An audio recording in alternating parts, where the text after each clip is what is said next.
We're here at the Game Developers Conference with Lionhead Studios founder and president Peter Molyneux, and we're going to ask him a couple questions. First off, thanks for the time, Peter. No problem at all. It's a pleasure, absolutely. Okay, now, first of all, Fable 2, you guys have shown next to nothing of it. That's right. You're kind of taking the wraps off it this week. Yes, a little tiny slice of it, yes. People are already hyped about this. Mm-hmm. How concerned are you about living up to expectations, not over-promising on it and delivering on everything that people expect? What a fantastic first question. I've got into serious trouble with the communities and with the press and with people who've played the game about talking about things too early.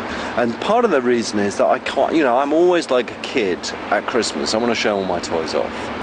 And I've learnt my lesson now.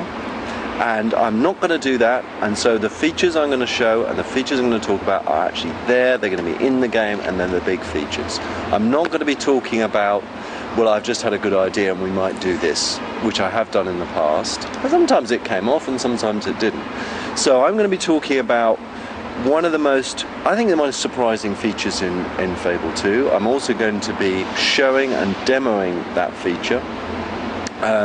There's also going to be things like fly-throughs where people can just get a snapshot of the world, but I'm still keeping a lot close to my chest, and there's two reasons for that. One is, I've now realized that, if I'm the kid showing my toys off, I'm going to save the big toys for later. And the other reason is that, they're not quite ready to show. So there was one particular feature that I'm showing over the next couple of days. Now let me just set it up first of all.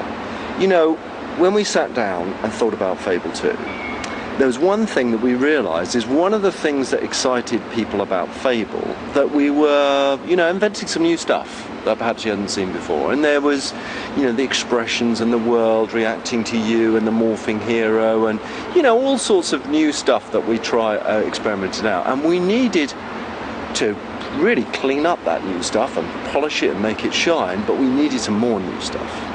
And so we sat around and thought about that, and we thought about bigger weapons and more enemies and more spectacular scenes and all of that, and it just wasn't unique enough. So we needed something unique, and what we realized, one of the unique things was to do with emotion.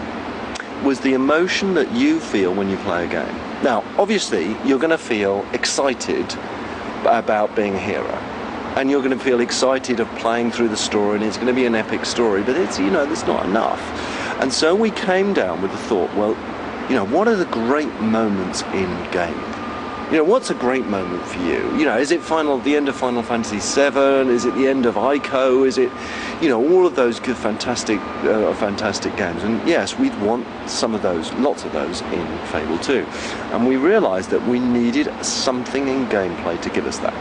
And so we decided on, and this is going to sound soppy, we decided on that we wanted you to experience being loved. And look at the expression on your face.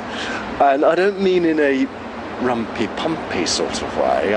What I mean is that, and this is why you have to see this feature, I want you as a player to experience the fact that you have experienced this unconditional love. And what we've got three things in the world. We've got the world itself, the world will react to you as a hero, and it'll be, even if you do your own unique stuff, it'll react to you.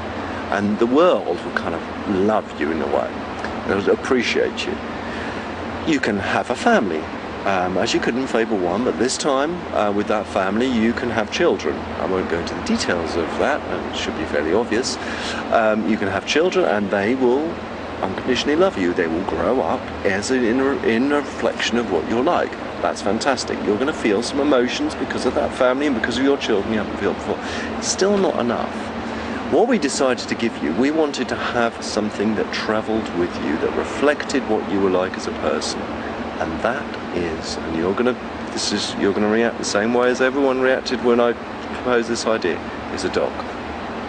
And this dog is your dog.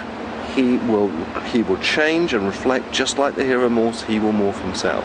But and my bold claim is that he is the most amazing gameplay character I've certainly ever seen.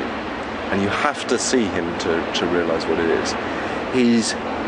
He's exactly like a dog. He behaves like a dog. He absolutely loves you. He will worry about you.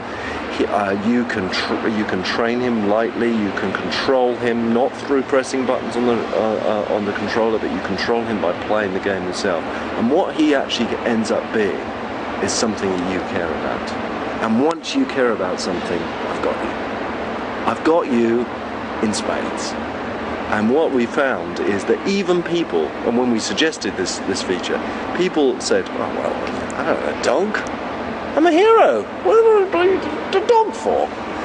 And what we realised once they started playing with him, they started having this bond with this dog, and it gave us that emotional moment we wanted in the game. You have to see him.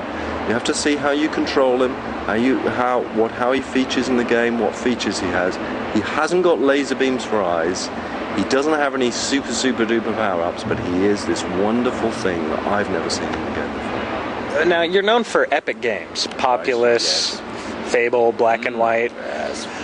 but there's the massively multiplayer online genre, perhaps Yes. the biggest Yes. toy box of all, Yes. and you haven't ventured there yet. Well, you know, that's interesting. It's an interesting challenge, massively multiplayer games, and it's one which I'm personally fascinated with. What the area of massively multiplayer games that I love is the fact that I get to play with my friends and I get to make new friends while I'm playing it. And I love to think about that and experiment. Now, I can't talk about whether that's going to be in the game or not, but it is definitely a passion of mine. You know, for a long time I've been, you know, as a gamer myself, hidden away in playing my games, and now I feel like, you know, making friends, and that's pretty exciting. There's one other area that you haven't ventured into, really. Some traditional designers like David Jaffe really embracing downloadable games. Yes. I'm wondering if taking it down a notch from the epic scales appeals to you. You know, downloadable stuff is such a wonderful growth area for creativity, because what fascinates me about downloading and adding to what is already there is not the obvious. I think we've done the obvious. We've done, you know, a new sword or a new piece of armor. It's more to do with the simulation. It's downloading things that change the game itself, and that is a fascinating area. Again, I'm going to say I can't talk about that too much. I mean, it is something that is very exciting. I think it's something, if you were able to, and there's some very exciting things going on, if you were able to, can I just say something? It's your fault, the press's fault I get in shock. I can feel myself almost saying, I'm almost telling you everything that's quite yet to be introduced. So I'm blaming you on that. But you know, seriously, I think downloadable content, I think, and being able to play in different arenas, being able to play on different hardware is very exciting. Great. I mean, it's a fantastic time for the industry. You know, just think, you know, me as a designer, I'm having a field day. You know, it's not just single player games, it's live, it's online, it's downloadable content, episodic content. All of this stuff is, you know, we're sitting around and we're talking about and we're really excited about, and we're just realizing that what it actually means to have a console connected to other consoles is incredibly exciting. Great. Well, we're all looking forward to see what you do with it. Yes. Thanks a lot for the time. Not at all. Thank you very much.